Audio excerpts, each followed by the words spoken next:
Cancel west of Ridge Creek and areas south of the East Bailey Turnpike. Take cover now.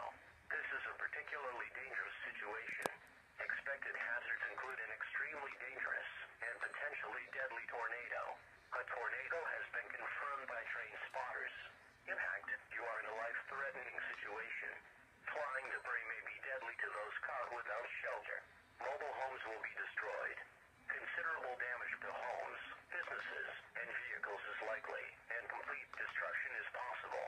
Locations impacted include Newcastle, Cutland Bridge Creek. To repeat, a large, extremely dangerous, and potentially deadly tornado is on the ground. To protect your life, take cover now. Move to an interior room on the lowest floor of a sturdy building. Avoid windows. If in a mobile home, a vehicle, or outdoors, move to the closest substantial shelter and protect yourself from flying. Look at that. The following is a river flood warning for the following counties. You're expecting an EF3. Jesus. Flood warning extended until late tonight. The flood warning continues for the Little River near Tecumseh until late tonight. Look, guys, there's a review I expect.